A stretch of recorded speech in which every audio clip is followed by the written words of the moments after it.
introduce Ken Doherty. He is, despite what Belcher the troll says, he is the author of his Thomas Holland series, and we're very lucky to have him so close by.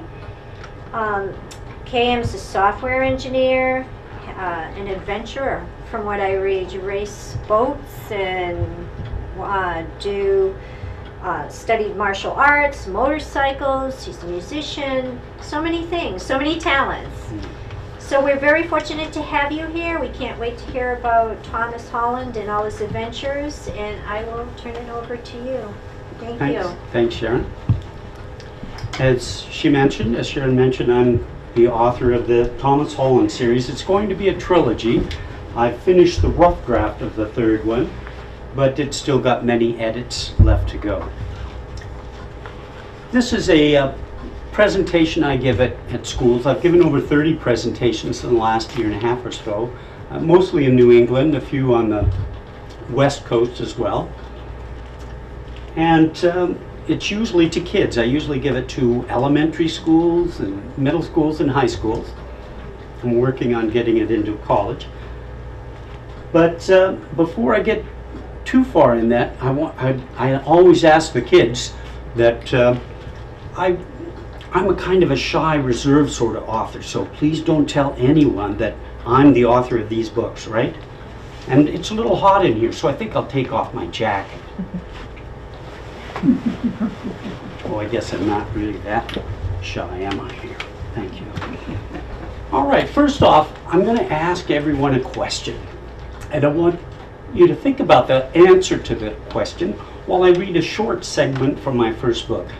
This will introduce some of the characters from my book that we'll use later in this presentation. I'll get your feedback on some scenes we could develop with my characters.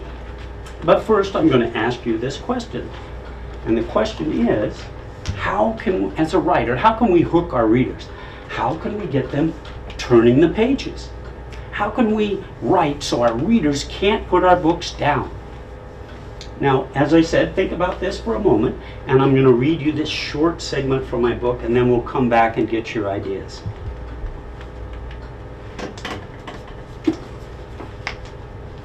Now when I wrote the first book, being an engineer, I had a very detailed outline, detailing the scenes and the chapters. However, it starts out at one point, Tom goes through the portal and he gets captured by trolls, and his dog Max runs in to get help from the elves, and Avani conjures up the image of a dragon to distract the trolls while her friends try to rescue Tom. And spoiler alert, they do. And so later on, while I was writing this, my outline said for this particular scene, all it said was give Tom a tour of Elfhaven. And the scene sort of wrote itself, and it turned out to be one of my favorites. So I'm going to sit down here and read you a very short segment from this book. Just ahead stood the librarian's desk. As they walked over to the counter, the librarian rose up from what he was doing and greeted him. But there was something odd about this fellow, though. For one thing, Tom could see right through him. In fact, the librarian appeared to be a ghost. Max barked at the spirit. Kieran hushed him. Max cocked his head and gave a weak whimper. "May I help you?"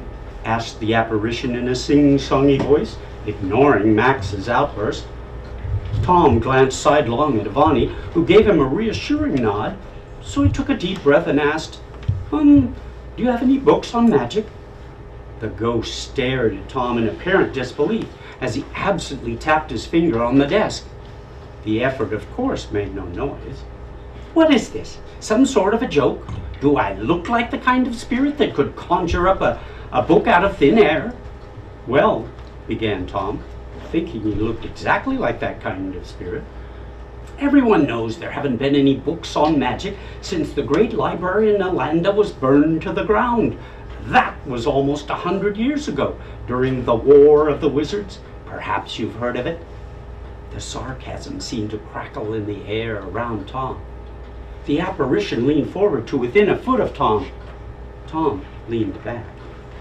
Is this some sort of a childish prank? In a high, whiny voice, the spirit continued, "Oh, it's Let's Pull the Ghost Leg Day, is it? Hey, that's a good one. Pull the ghost leg? Ha! Like to see you try it. Anyway, run along," said the spirit, regaining his composure. "I have serious patrons to service. Shoot, run along now, I say." "He's not from around here," began Kieran, standing up for Tom. "His name's Thomas Holland. He's from another world." The ghost stopped moving, as did all the books floating about the library. In fact, the whole library fell deathly silent. "Did you say Thomas Holland?" asked the spirit in a quiet, reserved tone. "That's right," said Kieran. The books resumed floating and people started talking in whispers. Everyone in the library was looking in Tom's direction. Everyone, except the ghost, that is. The librarian now looked down at his desk, apparently finished with them. "Sorry, I can't help you. I could try an interlibrary search if you like, but the results would be the same." "No, thanks." Tom could tell this conversation was getting nowhere. He glanced at Avani, and she turned and led them all from the building. Once they'd left the library, the specter raised his right hand. Moments later, from high up in a secret reserved section of the library, protected by strong magic and a sign that read, "For kings and philosophers' eyes only," must be accompanied by a ghost. A large dusty tome floated out of its place on the shelf, then along the aisle and over the balcony, lazily drifting down 3 floors to the ground floor. It floated over to the librarian's desk and stopped. The book was titled The Prophecy of Elfhaven. It was handwritten by the ancient prophet Irstradamus. The librarian waved his hand across the book. A small cloud of dust drifted in all directions as it opened to a chapter entitled Thomas Holland. The ghost raised his gaze once more, his hollow eyes staring off in the direction that the children had gone.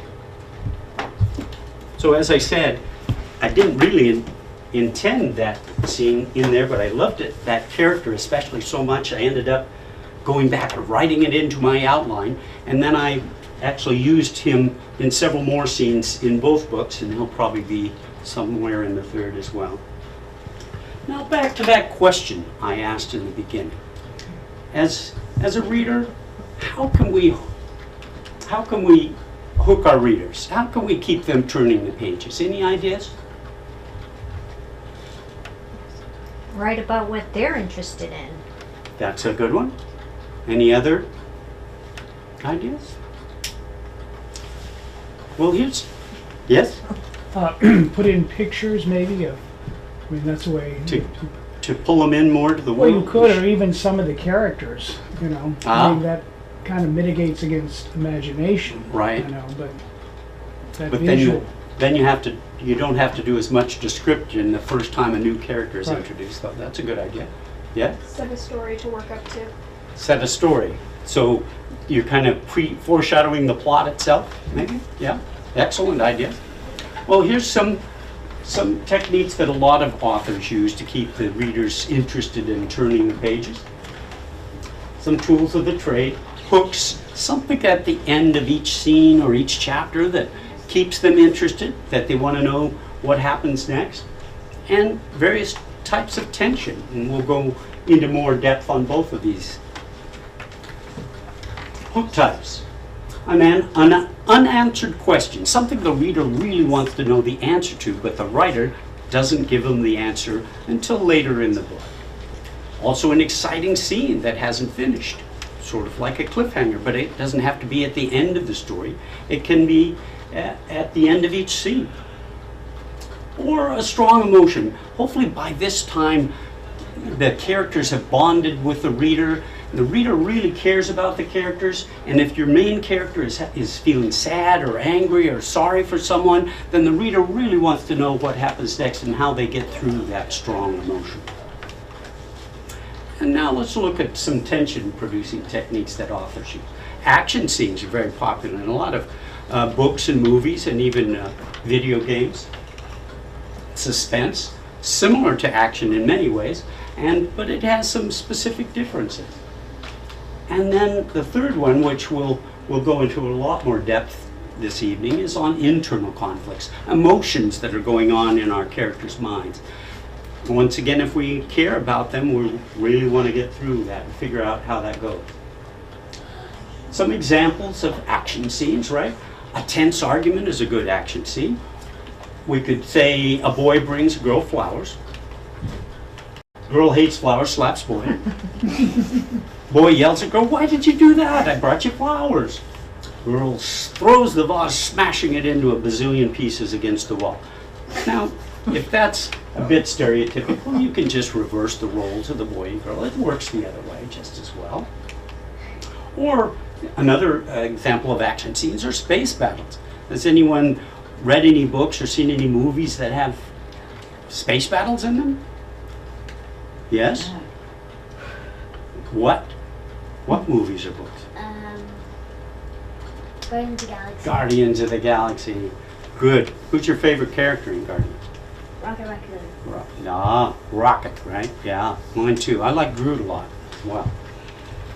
Okay, so there's lots of action in space battles, right? There's spaceships flying and asteroids crashing, missiles passing their spaceships and rays.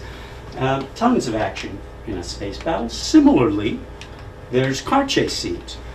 What are books or movies that have car chase scenes in it? Any ideas? Yeah?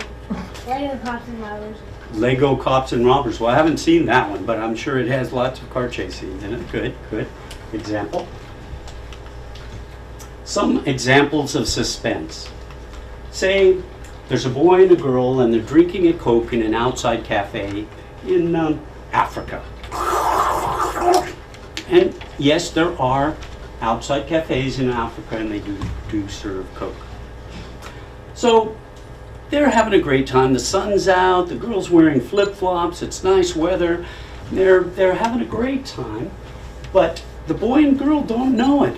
But the reader knows that under the table is a tarantula. And of course it's walking towards the girl's feet and she's got the flip-flops on. Oh, what was she thinking? And do they get up and run? Of course not. They don't even know it's there, right? So they're taking their time. The boy asked the girl if she'd like another Coke, and she said, "Yeah, how about a muffin to go with that?" And she signals the waiter, and the readers are going crazy. The hairs on the back of her neck are going up, and we're saying, "No, run, there's a tarantula," and it's getting ever closer, ever closer. Similarly, the same boy and girl, they never learn. Now they're walking down a long gravel driveway in New Hampshire, northern New Hampshire.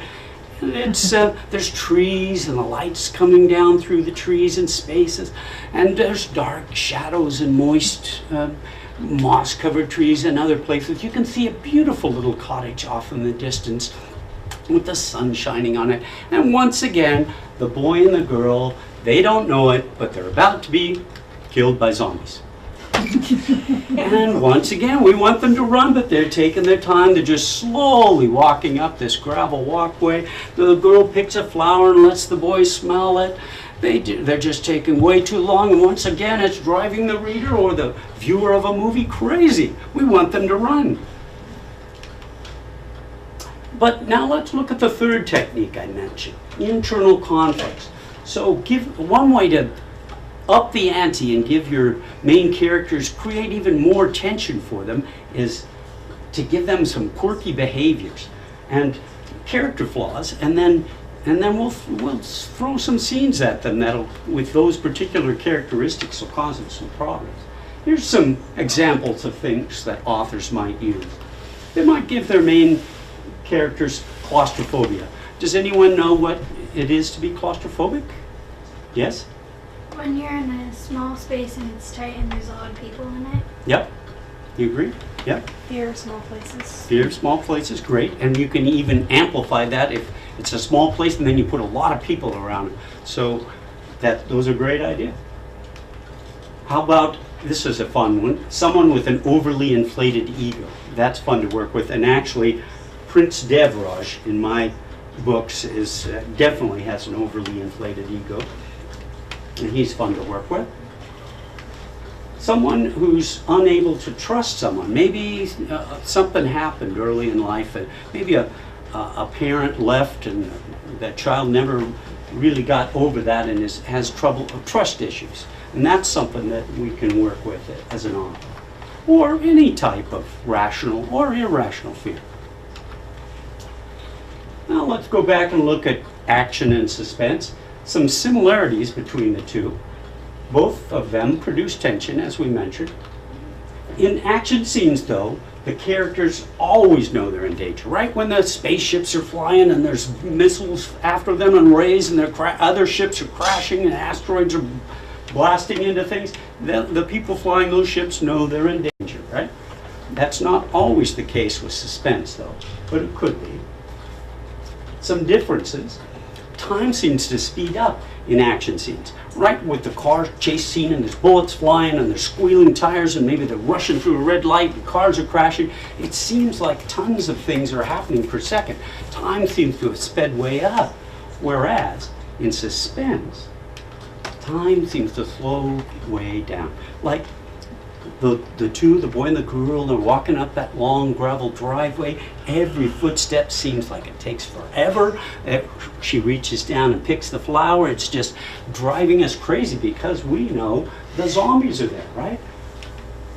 Also in suspense scenes, our senses seem to be heightened. As you're watching a movie that's suspenseful or reading a suspenseful scene in a book, that same scene, for instance, with the zombies, it seems like the crunching of the gravel under their feet as they take each step, it seems so loud it's almost like gunshots. When she picks the flower and he smells it, the wonderful smells can be overwhelming. The difference between the heat where the sun comes through the trees and the cool, shadowy, moist places in the shadows. We as readers or viewers of a suspenseful scene, it seems like our emotions are on overdrive. And as I said before, in suspense scenes, the characters may or may not know they're in danger, right? That same zombie scene could work if they knew there were zombies, but it would be quite different, right? They'd be running around and looking around trees and running to the next one. And that could also be suspenseful, but it works even better sometimes if the characters don't know they're in danger, but the reader or the viewer of the movie does know they're in danger. I know this is before a bunch of your time, but there was a master of suspense in the old days. His name was Alfred Hitchcock. Has anyone heard of? Yeah. Oh, yeah. Yeah. And he often would do that. He'd have up on the screen the main characters didn't know they were in danger, but everyone in the theater was going crazy because they knew the killer or whatever was about to get them. So now, we mentioned character flaws, adding those to your American characters. And we mentioned that conflict produces tension. So here, I've got a little exercise that I hope you'll help me with to match a scene to a particular character flaw to cause the maximum tension we can for those characters. So with these that I'm going to list here, these characteristics, what kinds of scenes might we throw at these characters to cause them the most trouble, the most anxiety? For instance, someone who's claustrophobic. What kind of a scene might we come up with to cause this character trouble? Any ideas? Yes? Stuck in an elevator. Stuck in an elevator, great. We can add to that, make it a crowded elevator. Between floors works very well. Any other idea? Like a cave or some place they have to crawl into. Oh, but who would go put themselves in a cave they'd have to crawl? Huh? So, as a reader, though, or a viewer of the movie, it has to be believable that someone who's claustrophobic would put themselves into a case like this.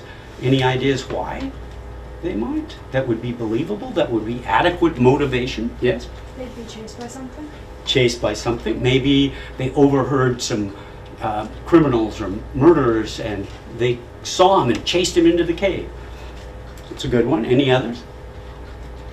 I thought of perhaps maybe there was a cave in an old mine shaft and his young sister fell in and she's injured and his cell phone battery's dead and they're long ways from anywhere, so he has to try and overcome his fear of tight spaces by going into a cave that gets narrower and narrower and narrower. there has to be this motivation, and if there is, and the reader will believe it. Okay, so here's another one. Say the character has this inability to trust that I mentioned before. So something happened when they were young maybe, and they are afraid to trust anyone. So any ideas of scenes we might come up with that would cause that main character some problems? One thing I thought of was, say there's a breakout at the zoo, and lions have chased a boy and girl into this narrow alleyway, and there's a rickety old metal ladder that goes up 3 stories, and the bolts are pulling out. The girl goes up first and she's on top. The boy's almost there. The lions are down there growling below, and he's almost there, and the bolts start to pull out of the wall, and it's about to collapse. He's either going to be squished or eaten or both. And the girl reaches down and says, "Take my hand." And then, now that's motivation. The boy either has to take her hand and trust and overcome his fear of trust, or fall and go smoosh and get eaten by lions. Once again, the motivation needs to be believable. So now I'd like to do another exercise with some of my characters, show you the character flaws, quirky behaviors I gave them, and then I'd like you to help me create some scenes that we can throw at those characters to cause them the most trouble. There's some seats up here if you'd like. Mm-hmm. Come on in. So my first character that I'm going to work with is my main character, my protagonist, Tom. And what I gave him as character flaws, he's wimpy, he's nerdy, he's definitely afraid of heights from an incident that happened in Yellowstone National Park when he was very little. And he's a bit awkward around girls. So any ideas of scenes we might throw at Tom to create him some problems with one or more of his characteristics?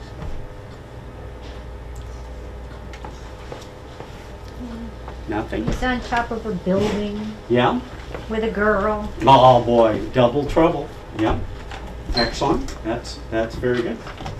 Move on to my second character. Actually, Avani is my favorite of the main characters. And she's magically gifted, strong-willed, engaged to a prince, Prince Devlog, and she's a bit overly protective of her younger brother, Kieran. Any ideas of scenes we might throw at Avani using one or more of those? And actually, those don't sound like flaws, do they? No. They sound like positive things. Magically gifted, strong-willed, engaged to a prince. But even those can be twisted around where they don't necessarily help her. They can actually cause her problems. So, any ideas? One thing that I've had kids mention before was, say she's got to choose between saving her brother, maybe he's falling off a cliff and she could grab him, or using magic to save Tom or some of the others. And others have said, well, what if the evil wizard stole her magic right when she needed it to save her brother? Or maybe the magic just fails when she needs it most. Something like that. Prince Devlog. Now, he's a lot of fun to work with because he's conceited, he's spoiled, and he's very jealous of Tom for a couple of reasons. One, Tom is from another world, Earth, and he has knowledge of science and technology that the prince doesn't have. And also, Tom is mentioned in the prophecy of Elfhaven, and thus he's famous in their world. And the prince is a bit hot-headed. Any ideas of things we can do with the prince? Yes? So we might make rash decisions. Rash decisions without when thinking they, it through. right, when they really need his ideas and things. Instead, he goes off on a tangent the wrong way. Yep. Anything else? There's something I didn't mention too. Well, I guess I did. He's engaged to Avani. So sometimes there can be this triangle because Avani kind of likes Tom because he's got all this knowledge and he's not conceited like the prince. So that can cause even more tension for the prince. And once again, when you need him to be thinking clearly, he may choose a path that is not the best one for where they happen to be and the trouble they happen to be in at that point. The last one of my main characters, and favorite of mine is Gobin. He's a dwarf. He obviously loves food a little too much. And he's short, as I said, he's a dwarf. And he thinks he's pretty cool. So, any ideas of scenes that we could throw at Gobin to cause him some problems? Yes? A person calls him ugly. Ugly, that would get him. Yeah? Yes? A person will save him. That would save him. That would be great. Any ideas? Other ideas? Yeah? Yeah, one kid said one time that, well, because he's short, maybe there's some food, but it's up so high he just jumps and he can't quite get to it. And I said, oh, that's just cruel. Perfect. Yeah. All right, so this is where if you love to read and write, especially write, the next time you write a story, consider giving your main character some quirky behaviors or character flaws, and throw the worst possible scenes you can at those characters. We love our characters, right? But we have to put on our mean face. I took 2.5 years and 20 full edits writing this first book, and there's still scenes in there that when I read them I get teary-eyed, and they're almost like my kids, the characters. So, but you can't let your characters succeed right off the bat, or they'll kill the zombies or catch the murderer or solve the mystery in the first paragraph, and that's going to be a pretty short and boring novel, right? No, we have to throw problems at them continuously, making them go twisting and turning all the way up to the climax. And then you, as writers, can decide whether or not your main character succeeds or fails at the climax. That's up to you. But along the way, you just have to keep throwing problems at them. And if you do, if you give them some quirky behaviors and keep throwing problems at them, you're definitely going to hook your readers.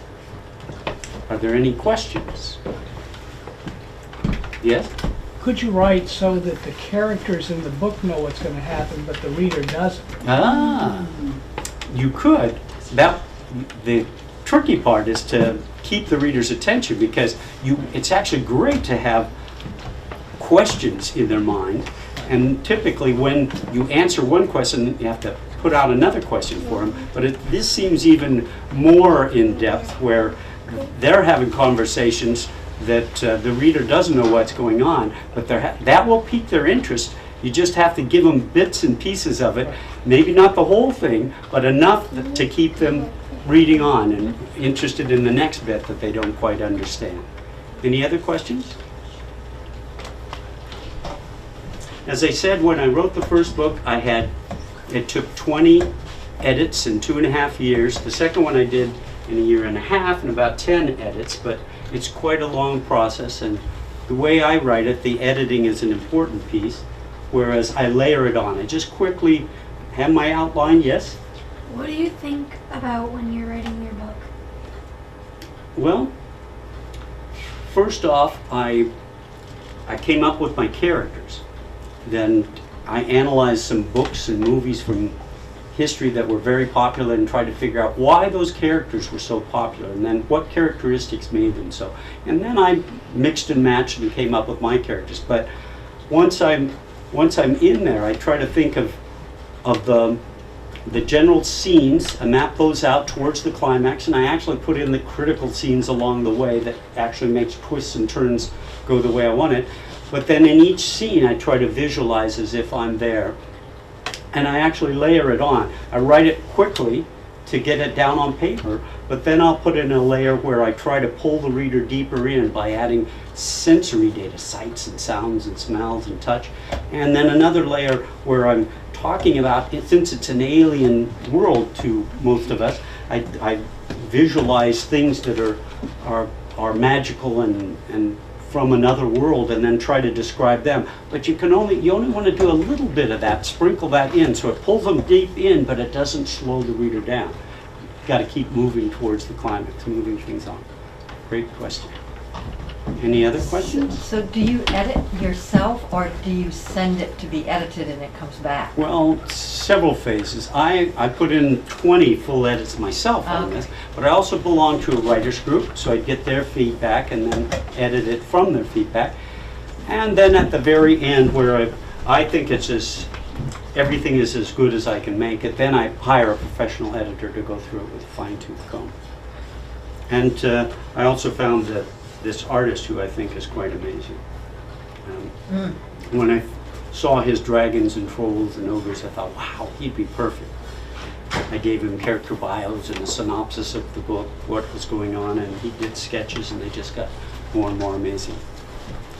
Any other questions? Do you have a certain time of day you sit and write, or is it like going to work? Yeah, actually, while I was writing the first one, I would sit down at maybe 8 or so in the morning, 8 or 8:30, and I'd start, and it was so absorbing that it felt like I'd been writing about an hour, and I'd look up and it was 5 o'clock. So it would just take me away, and it was quite magical. The second one, unfortunately, I have so much marketing and planning of events and everything that I didn't get near as much time per day on it, maybe half a day. And it's even harder now as the third one is nearing completion. I've got the rough draft of it done, but I've probably got at least 10 edits to go there on that. So I struggle to find enough time. I love writing. As I said, I get teary-eyed sometimes as I write. See, I actually ran downstairs not long ago with tears in my eyes, and my wife said, what's happened? Is it something with your mother? And I said, no, Avani fell off a cliff. And she said, well, is she all right? And I said, I don't know, the scene ended. So, anyway, any other questions? Yes? Sorry. How did you become a writer? That's a good one. I had toyed with the idea of off and on through my life. I took some creative writing in college, but I didn't really think I'd ever be good enough to write. My grandson's brother, I'm drawing a blank. What's your brother's name? Travis.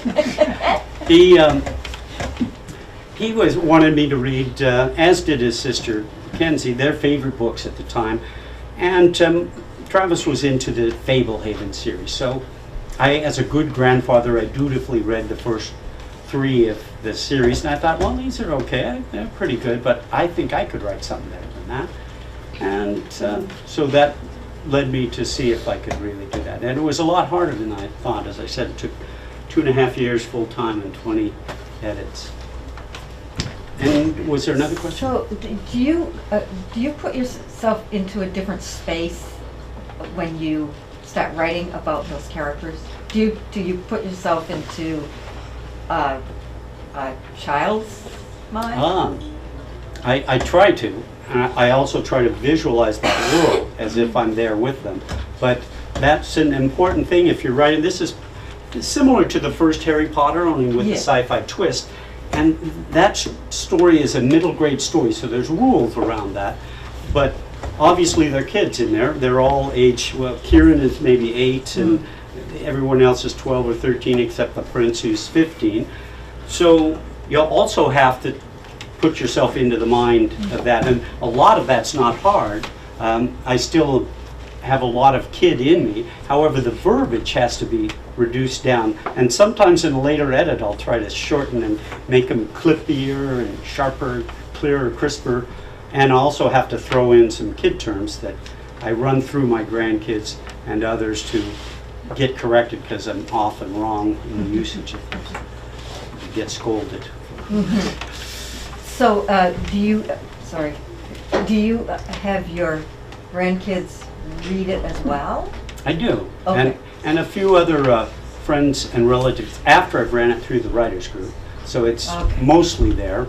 But then one feedback is it believable that kids would be saying this, making sure that the narration fits and that the dialogue is correct for the kids, And that they're a big help. Sometimes people will not understand something, and even if most people do, if one doesn't, it often just takes a word or a sentence to make that piece clear. And so that's always a help too. Anything else? Yes? How long have you been writing? I started in 2011, and I've been doing that full time since then. Semi-retired from engineering. Were you a reader as a child? I was, and I lived, I watched a lot of movies, I read a lot of, mostly sci-fi and fantasy. I guess I started fantasy and then moved into sci-fi.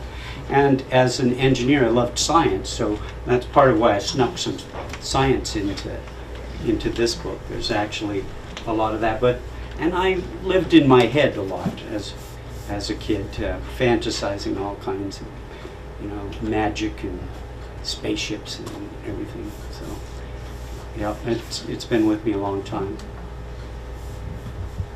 Can you read another passage? Sure. Let's see.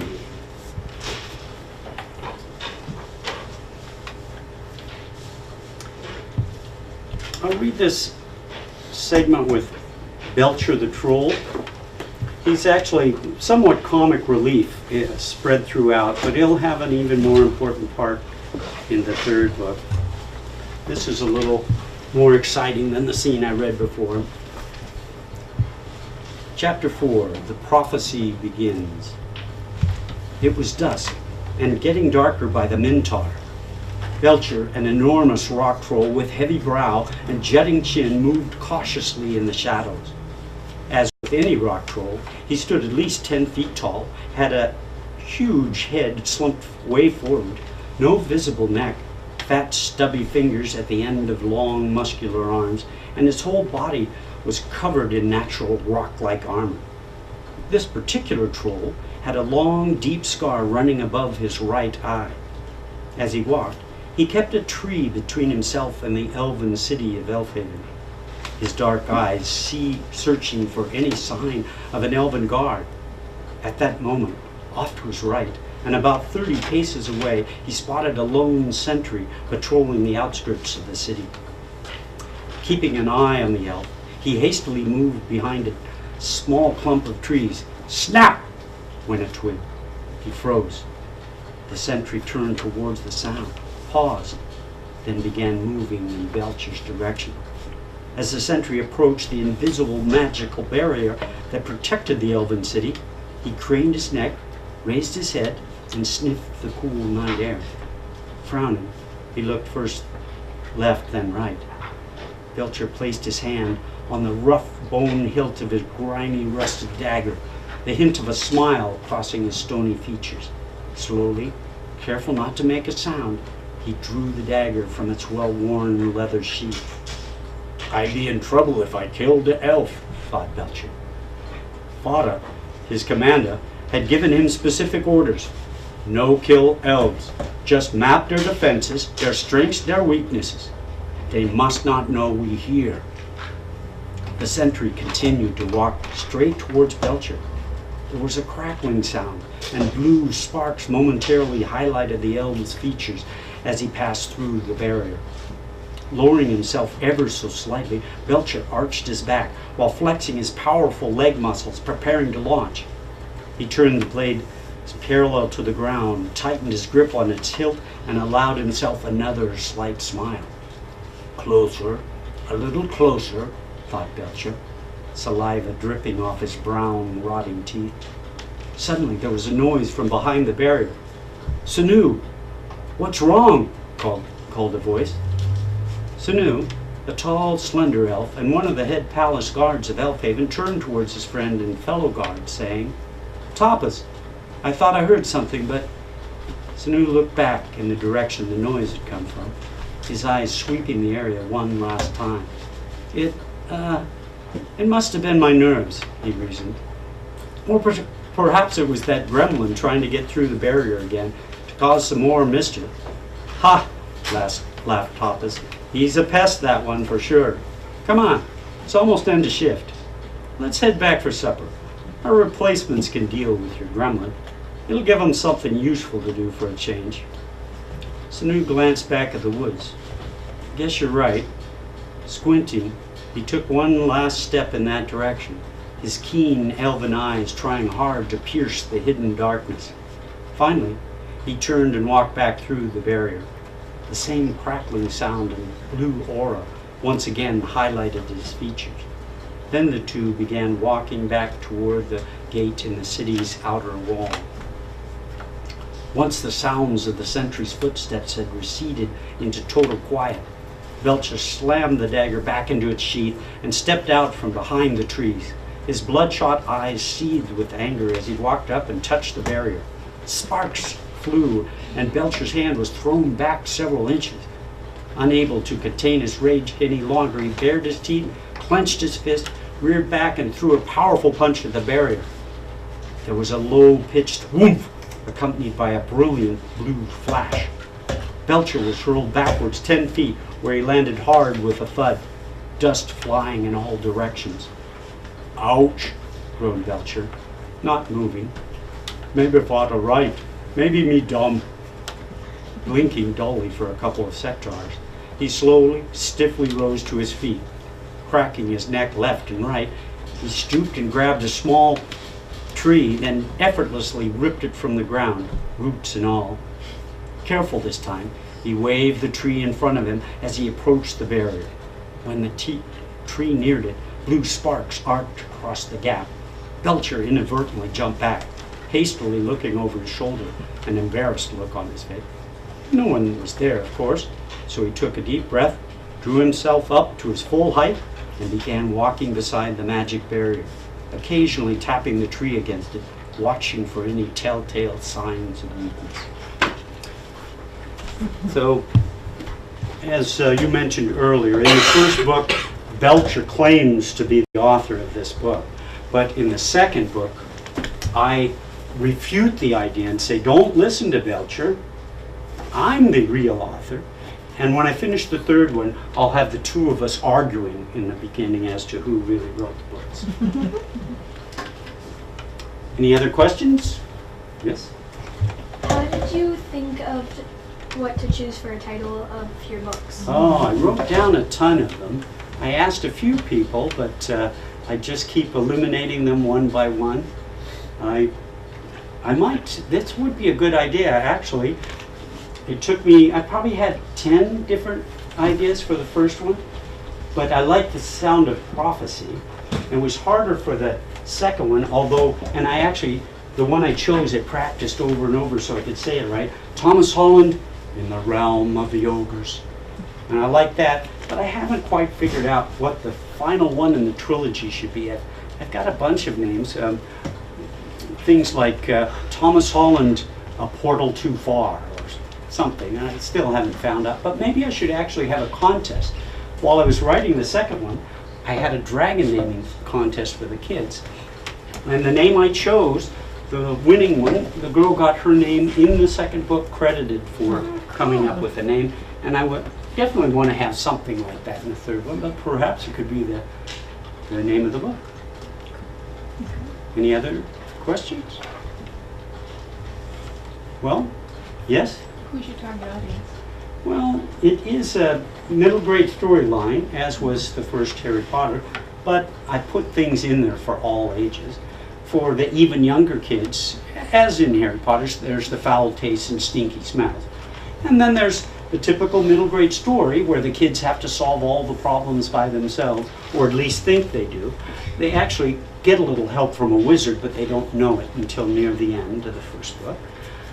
But I also put in some relationship to keep young adults, teenagers engaged, and a smattering of Pixar-style adult humor, where the adults chuckle and the kids don't know what they're laughing at. And that, because of that, about a third of my sales are to adults that love that genre, but primarily a middle grade story. Yes? Have you ever thought about doing audiobooks? I mean, you're a wonderful raconteur. Oh, thank you. Thank you. And several people have said that, so I actually just recently bought all the equipment, and I was a musician in my past life, so I've run a small recording studio before, So I bought all the equipment, did tons of research, went through an online course with Audible, and I've started working on it, but it's going to be a little bit, but it's going to be a lot of fun too, I think. Yes? How did you think of what to write about when you first started? Well, being an engineer, like I said, I analyzed the characters and came up with a bunch of characters. And and I love science and technology, and a lot of this genre has a portal to get kids to a magical realm, right? There's the witch, the wardrobe, and the lion, I think, right? That was how the wardrobe got them to the magical world. In Harry Potter, there's the track 9 3/4, plus there's in Diagon Alley that brick that lets them into the wizard's world. And even in stories like Alice in Wonderland, right? There was the looking glass and down the rabbit hole into the magical realm. So I wanted something, though, that was based a little more on science.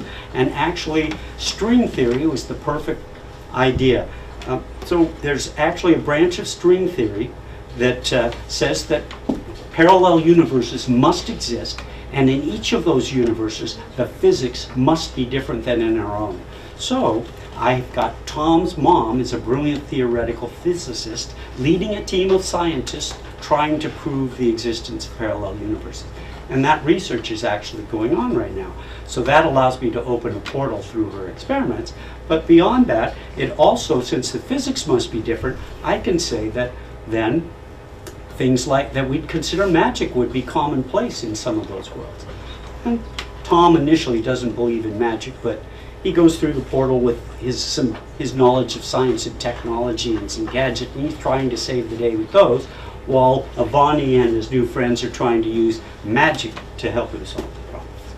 Yes? How many books have you sold since you've started selling them? The first book, I just passed 5,000, 5,500, and I've already sold about 1,300 of the second one, and I'm a hope by the end of the year I'll pass 10,000 combined. And then when I get the third book out next year, I'm hoping for at least 20,000. Let's see. Anything else? Well, I think that's a good place. I've actually got some packets for any of